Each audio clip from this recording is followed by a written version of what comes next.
Hello दोस्तों, नमस्कार। Welcome to my channel. दोस्तों, आज 4 जनवरी है और हम 4 जनवरी की करंट अफेयर पढ़ते हैं, जो कि हम काफ़ी अच्छे स्रोतों से लेते हैं, जैसे कि the Hindu business line, Indian Express, down to earth. ऐसे न्यूज़ पेपरों से हम जो है करंट को इकट्ठा करते हैं और आपके सामने प्रस्तुत करते हैं। तो चलो हम चलते हैं 4 जनवरी की करंट अफेयर पर। ठीक है, तो हमारा आज का पहला क्वेश्चन ये है। हम्म, हमारा आज का पहला क्वेश्चन ये है कि हाल ही में झारखंड उच्च न्यायालय के मुख्य न्यायाधीश के रूप में किसकी नियुक्ति को केंद्र सरकार ने मंजूरी दी है। तो किसकी नियुक्ति को केंद्र सरकार ने मंजूरी दी है? न्यायमूर्ति महेश सर चंद्र सोनक के द्वारा।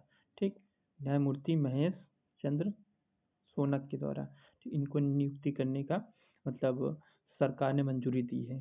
ठीक, अब हम देखते हैं कि जो सुप्रीम कोर्ट के मुख्य न्यायाधीश की नियुक्ति कैसे होती है। यानी कि जो चीफ जस्टिस ऑफ इंडिया होते हैं, जो वर्तमान समय में चीफ ऑफ जस्टिस हैं, जस्टिस सूर्यकांत हैं। ठीक, तो कैसे नियुक्ति होती? इनकी एक कोलेजियम प्रणाली होती है, जिसमें क्या होता है, इस कोलेजियम प्रणाली में 5 लोग होते हैं। एक होता है मुख्य न्यायाधीश और 4 होते हैं वरिष्ठ न्यायाधीश, यानी कि न्यायाधीश। ठीक होते हैं। ये 5 लोग मिलके क्या करते हैं, अगले आने वाले मुख्य न्यायाधीश को डिसाइड करते हैं कि अगला मुख्य न्यायाधीश कौन बनेगा। ये कोलेजियम प्रणाली से होती है। ये कब आई थी? ये 3 जजेस केसेस के माध्यम से आई थी, जो जो कि 1999 में 3 जजेस केस हुआ था, उसी के माध्यम से ये आई थी। ठीक है, तो चलो, इसको बोलते हैं कोलेजियम प्रणाली। ठीक, तो चलो आगे चलते हैं। किसने न्यायमूर्ति महेश शरद चंद्र सोनक वर्तमान में बॉम्बे हाई कोर्ट के जज थे। कहाँ के हाई कोर्ट के जज थे? बॉम्बे हाई कोर्ट के जज थे। और सुप्रीम कोर्ट कोलेजियम की सिफारिश पर झारखंड कोर्ट के सीजीआई बनाए बनाए जा रहे हैं ये। ठीक, और उच्च न्यायालय के मुख्य न्यायाधीश की नियुक्ति राष्ट्रपति करते हैं किस अनुच्छेद के तहत? 217 के तहत। जबकि हाई मतलब सुप्रीम कोर्ट के मुख्य न्यायाधीश के नियुक्ति किया जाता है 124 के तहत, अनुच्छेद 124 के तहत। ठीक है, सुप्रीम कोर्ट के मुख्य न्यायाधीश की नियुक्ति अनुच्छेद 124 के तहत किया जाता है, जबकि हाई कोर्ट के मुख्य न्यायाधीश की नियुक्ति जो है अनुच्छेद 217 के तहत किया जाता है। तो चलो आगे चलते हैं। तो हमारा दूसरा क्वेश्चन ये है, 72वीं नेशनल बॉलीवुड चैंपियनशिप 2026 का आयोजन किस शहर में किया जा रहा है? तो वो कहाँ पे किया जा रहा है? वाराणसी में किया जा रहा है। ठीक है, तो चलो हम लोग चलते हैं अपने बैकग्राउंड इंफॉर्मेशन की तरफ। वाराणसी के डॉक्टर संपूर्णानंद स्टेडियम में, कहाँ पे? डॉक्टर संपूर्णानंद स्टेडियम में इस राष्ट्रीय स्तर की प्रतियोगिता का शुभारंभ हुआ है। उत्तर प्रदेश सरकार इसे खेलो इंडिया के तहत ग्रामीण खेलों को बढ़ावा देने के अवसर पर देखा जा रहा है। ठीक, बॉलीवुड का आविष्कार 1895 में विलियम मॉर्गन ने किया था, ये अंतर्राष्ट्रीय वॉलीबॉल। ठीक, तो चलो, अंतर्राष्ट्रीय वॉलीबॉल महासंघ का मुख्यालय कहाँ है? लुसाने, स्विट्जरलैंड में। आ जाता है कभी कभी क्वेश्चन, अंतर्राष्ट्रीय जो वॉलीबॉल महासंघ का मुख्यालय कहाँ है? लुसाने, स्विट्जरलैंड में है। ठीक, तो चलो हम लोग चलते हैं क्वेश्चन नंबर 3 की तरफ। हमारा क्वेश्चन नंबर 3 ये है, समाचारों में देखा सैडलवुड जो है लेपर्ड, यानी कि सैडलवुड लेपर्ड क्या है? ये तेंदुए की एक दुर्लभ रंग उत्परिवर्तन है। यानी कि जो तेंदुए में रंग जो परिवर्तन होता रहता है, वो है। ठीक, क्या है? सैडल लेपर्ड, समझ गए होंगे, तेंदुओं का एक दुर्लभ रंग उत्परिवर्तन है। ठीक, तो चलो इसके बारे में पढ़ते हैं। डाउन टू अर्थ की रिपोर्ट के अनुसार कर्नाटक के जंगलों में एक बहुत ही दुर्लभ तेंदुआ देखा गया है, जिसका रंग गहरा न होकर हल्का चंदन जैसा है। ये ल्यूसीजम नामक आनुवंशिक स्थिति कहा जाता है। यह ल्यूसीजम जो है एक आनुवंशिक स्थिति है, उसे कहा जाता है। अब भारत में तेंदुओं की संख्या सर्वाधिक कहाँ है? मध्य प्रदेश में तेंदुओं की संख्या सबसे ज्यादा है। ठीक, तेंदुओं को वन्य जीव संरक्षण अधिनियम 1972 के अनुसूची 1 में रखा गया है। ठीक, जैसे कि जो वन्य जीव अधिनियम है 1972, 2022 के संशोधन पहले इसमें 6 सूचियां थी। कितनी सूचियां थी? 6 सूचियां थी। अब कितनी बची हैं? 4 सूचियां बची हैं। इन 4 सूचियों के अंदर वनस्पति वन्य जीव को रखा जाता है, और उन्हीं के आधार पर संरक्षण जिस वन्य जीव को या जिस यम प्रणाली को अगर वन सूची 1 में रखे गया तो उनको बहुत सुरक्षा मिलती है। अनुसूची 2 में थोड़ा उससे कम मिलती है, लेकिन इनको भी बहुत सुरक्षा मिलती है। अगर इनको कोई नुकसान पहुँचाता है या थ्रेट पहुँचाता है तो उनके तहत इसको सज़ा भी हो सकती है। फिर अनुसूची 3 इसी तरह अनुसूची 4 इसमें थोड़ा कम होती है। अनुसूची 5 में जो पहले 6, 5 और 6 थी उसको 4 मिला दिया गया था। तो कितनी अनुसूची इतने समय पे हैं? 4 अनुसूची हैं, जबकि पहले कितनी थी? 6 थी। चलो क्वेश्चन नंबर 4 है, यूरोपीय संघ का विवादित कार्बन बॉर्डर टैक्स किस तिथि को पूर्णतः प्रभावी होगा? तो 1 जनवरी 2026 को। यूरोपियन कार्बन बॉर्डर टैक्स ये क्या था? ये है ये दोस्तों कि जैसे कि अभी हमारा प्रोडक्ट जाता है, मान लो स्टील है, लोहे के कोई प्रोडक्ट बन के यूरोपियन यूनियन में जाता है तो यूरोपियन यूनियन क्या करता था? उसमें टैक्स नहीं लगाता था, कार्बन बॉर्डर टैक्स। अब क्या करेगा? यूरोपियन यूनियन टैक्स लगाएगा, कहेगा कि देखो ये तुम्हारे यहाँ प्रोडक्ट जो बना है इसका ज़्यादा कोयले के एनर्जी से ज़्यादा बना है, यानी कि ये जो है जीवाश्म ईंधन से बना है, इसीलिए हमारे यहाँ आएगा। अभी हम जैसे 5% टैक्स उनका टैरिफ था तो ये इस पे 2% और टैरिफ लगा देंगे, यानी अब टोटल 7% हो जाएगा। अब यूरोप के मार्केट में जाएगा, भाई वहाँ का प्रोडक्ट सस्ता रहेगा तो हमारा जो है हमारा प्रोडक्ट वहाँ से बाहर हो जाएगा, क्योंकि भाई जब वहाँ पे सस्ता मिल रहा जो वहाँ की लोकल चीज़ 7 रुपये की मिल रही तो हम 9 रुपया क्यों लेंगे? तो ये समस्या होने वाली है भारत को, इसी को कहते हैं कार्बन बॉर्डर टैक्स। ठीक है, तो चलो इसकी बैकग्राउंड इंफॉर्मेशन पढ़ते हैं। तो द हिंदू बिजनेस लाइन के अनुसार 1 जनवरी कब? 1 जनवरी से यूरोपियन संघ ने स्टील, एल्युमिनियम और सीमेंट जैसे उत्पादों को कार्बन टैक्स लगाना शुरू कर दिया। भारत इसका कड़ा विरोध किया है क्योंकि इस भारतीय निर्यात महंगा हो जाएगा, भाई जाहिर सी बात महंगा हो जाएगा। ये लक्ष्य क्या? सीबीएम क्या था? सीबीएम का लक्ष्य कार्बन लीकेज को रोकना और यूरोपीय संघ का मुख्यालय ब्रुसेल्स बेल्जियम में है और इसमें 27 सदस्य देश हैं। ठीक है, तो चलो आई होप आप समझ गए होंगे। तो चलो ये क्वेश्चन काफ़ी इंपॉर्टेंट है। ठीक, क्वेश्चन नंबर 5 ये है, आरबीआई की हालिया वित्तीय स्थिरता रिपोर्ट, यानी कि आरबीआई की हालिया वित्तीय स्थिरता रिपोर्ट के अनुसार बैंकों का सकल एनपीए अनुपात गिरकर कितना हो गया? तो सकल एनपीए अनुपात कितना हो गया? तो 2.1 हो गया। अब एनपीए क्या है? एनपीए मतलब होता है नॉन परफॉर्मिंग एसेट। ये 3 प्रकार का होता है, स्टैंडर्ड, सब स्टैंडर्ड और लॉस। एनपीए मतलब होता क्या है?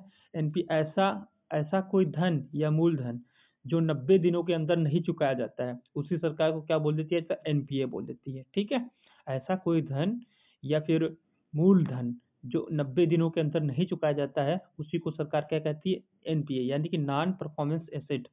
ठीक, तो प्रेजेंट टाइम में कितना है? 2.1 है। चलो इंडियन एक्सप्रेस के खबर के अनुसार भारतीय बैंकिंग प्रणाली स्वास्थ्य पिछले दशक में सबसे बेहतर है। मतलब भारतीय जो बैंकिंग प्रणाली का स्वास्थ्य पिछले दशक में सबसे अच्छा है, बेहतर है। सितंबर 2025 के अंत तक एनपीए गिरकर 2.1 हो गया, जो ऐतिहासिक निचले स्तर पे आ गया है। मतलब सबसे जो इतना कम है, काफी बहुत सालों बाद इतना कम है।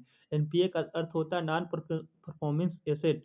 जब 90 दिनों तक ऋण की किस्त नहीं आती है तो उसे बोलते हैं एनपीए। ठीक, तो चलो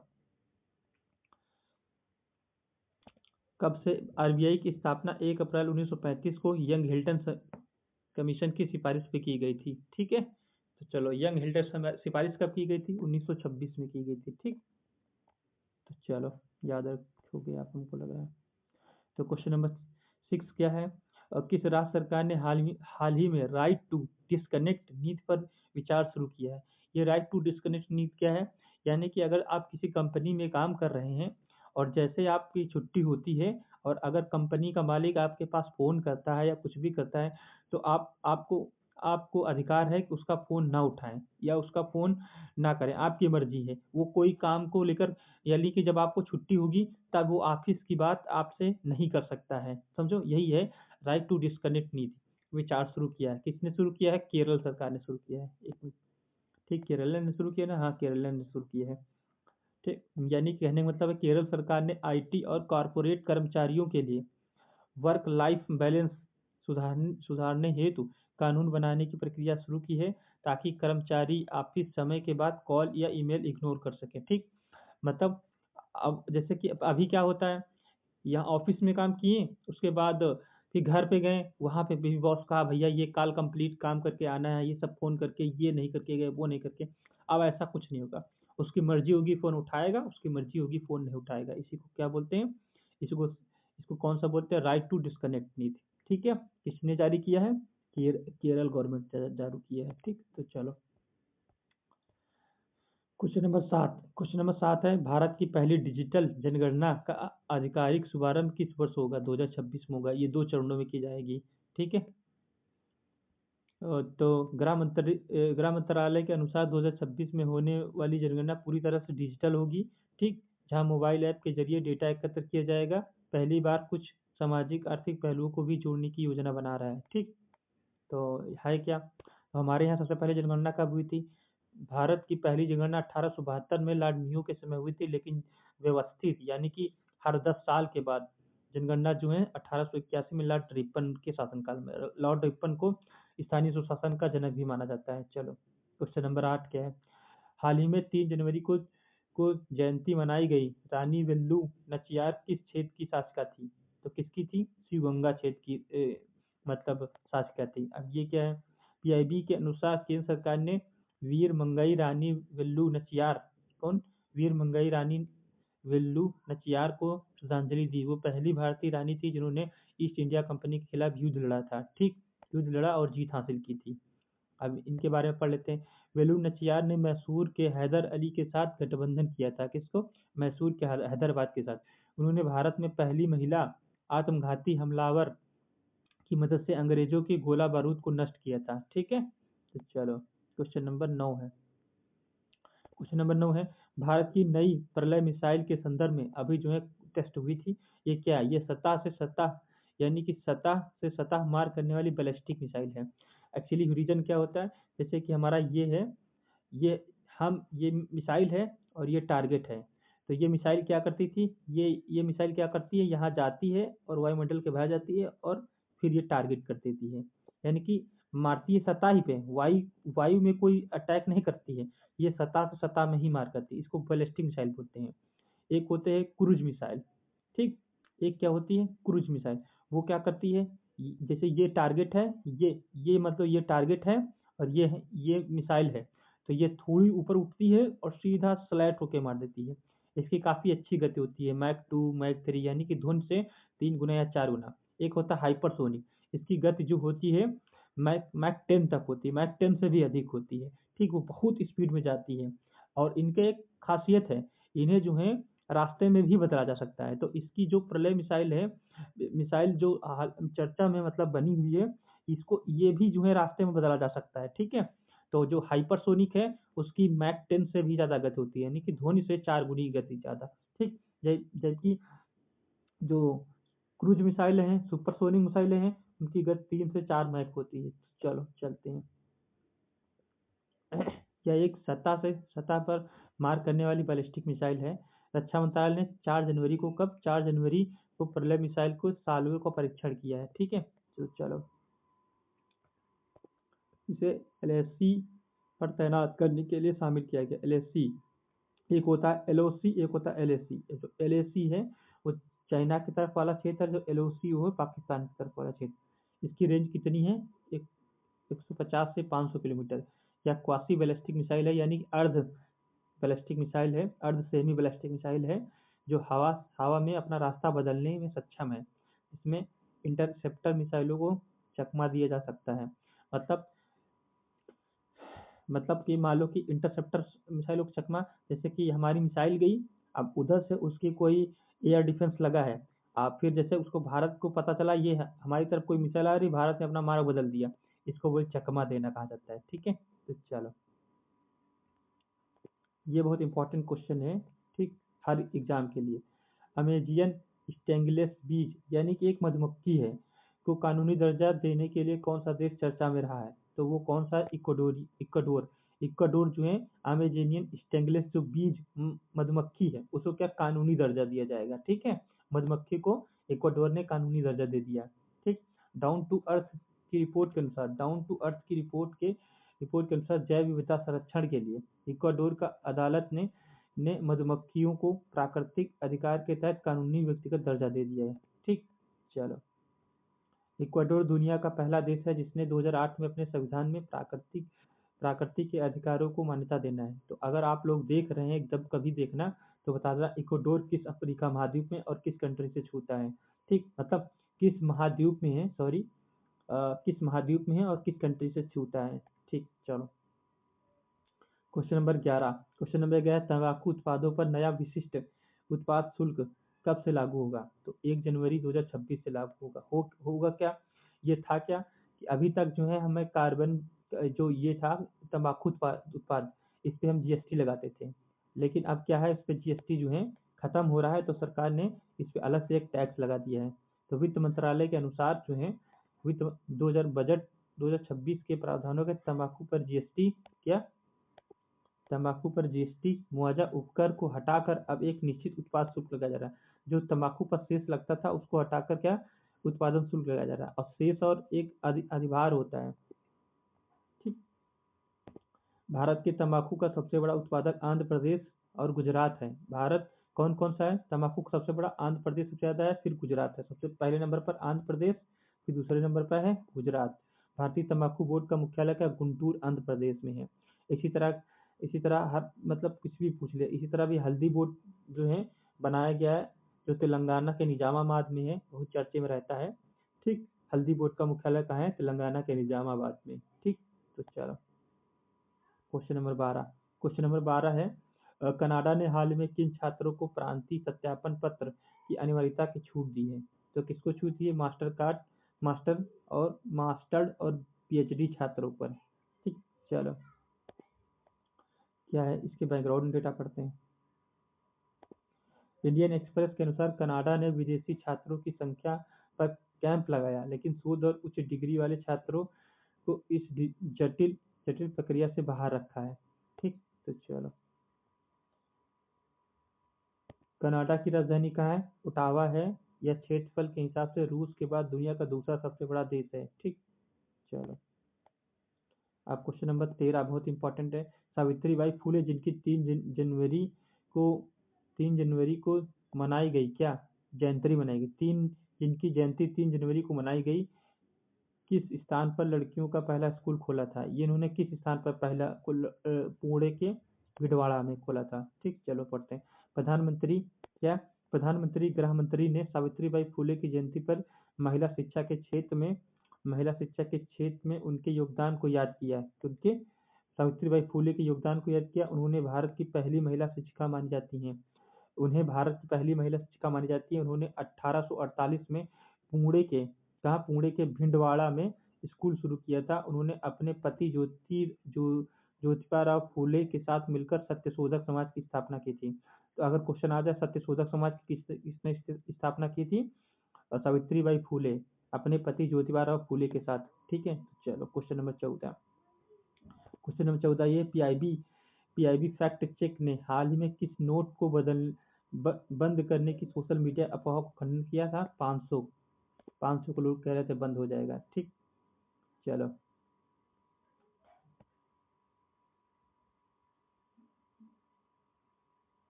500 नोट का आकार जो है 66 mm से 150 mm हो, और इस पर लाल किले का चित्र बना हुआ है। ठीक, तो ये नॉर्मल क्वेश्चन था। चलो क्वेश्चन नंबर 15 पढ़ते हैं। क्वेश्चन नंबर 15 ये है भारत सरकार ने राष्ट्रीय क्षय रोग उन्मूलन कार्यक्रम का लक्ष्य किस वर्ष तक टीबी मुक्त करने का लक्ष्य रखा है? तो कितना 2025 से 26 के बीच लक्ष्य रखा था। आप देखो अचीव हो पता नहीं। अब हालिया स्वास्थ्य मंत्रालय की बैठक में बताया गया भारत वैश्विक लक्ष्य से 5 साल पहले 2025-26 तक टीबी समाप्त करेगा। वैश्विक लक्ष्य 2030 है, मतलब 2030 है, लेकिन भारत क्या है 2025-26 में ही खत्म कर देगा। चलो अच्छी बात है। निक्षय मित्र योजना इसमें बड़ी भूमिका, एक निक्षय अगर योजना है जो में बड़ी भूमिका निभाता है। और टीबी क्या है? माइक्रोबैक्टीरियम ट्यूबरकुलोसिस नामक जीवाणु से होता है। ठीक, किससे? माइक्रोबैक्टीरियम ट्यूबरकुलोसिस नामक जीवाणु से होता है। यह विश्व टीबी दिवस हर साल 24 मार्च को मनाया जाता है। आज का सेकंड लास्ट क्वेश्चन है वर्ष वर्ष 2025 में किस कंपनी ने विश्व की सबसे बड़ी इलेक्ट्रॉनिक वाहन विक्रेता के रूप में टेस्ला को पीछे कर दिया? सोच लो कौन सी कंपनी? BYD। ये कहाँ की कंपनी है? चीन की कंपनी है। ठीक, चीन की कंपनी है। तो चलो भैया चीन जो है बहुत तेजी से आगे बढ़ रहा है। जो पृष्ठभूमि चीनी कंपनी BYD जो है ने 2025 में ईवी बिक्री में महत्वपूर्ण वृद्धि दर्ज की है, जो टेस्ला को के छोड़ते हुए नंबर 1 ईवी निर्माता का स्थान हासिल किया है। BYD जो है चीन की कंपनी है, ठीक, स्थित ऑटोमोबाइल बैटरी निर्माता कंपनी है जो ईवी और बैटरी टेक्नोलॉजी में अग्रणी है। ठीक, तो ये आज का लास्ट क्वेश्चन है। डाउन टू अर्थ से संबंध में यंग इन्वायरमेंटलिस्ट सेक्शन मुख्यतः किस पर केंद्रित है? तो किस पर केंद्रित है? तो युवा एवं विद्यार्थियों को पर्यावरण मुद्दों से जोड़ना। ठीक, ये बहुत जरूरी है कि वर्तमान समय में जो पर्यावरण की बड़ी समस्या है, युवाओं को बहुत ज्यादा जोड़ना चाहिए। ठीक, तो क्वेश्चन क्या है? सेक्शन युवाओं को पर्यावरण, जलवायु परिवर्तन और स्थिरता संबंधी मुद्दों पर जागरूक और सक्रिय बनाने पर केंद्रित है। ठीक, डाउन टू अर्थ पत्रिका सेंटर फॉर साइंस एनवायरनमेंट द्वारा प्रकाशित पर्यावरण केंद्रित पत्रिका है। ठीक, किससे? सेंटर फॉर एनवायरनमेंट द्वारा प्रकाशित पर केंद्रित पत्रिका है। इंपॉर्टेंट क्वेश्चन है भाई, अच्छे से पढ़ना। तो आई होप आप लोगों को करंट अफेयर अच्छा लगा होगा। तो अगर अच्छा लगे तो लाइक सब्सक्राइब जरूर कर देना। ठीक है, थैंक यू दोस्तों।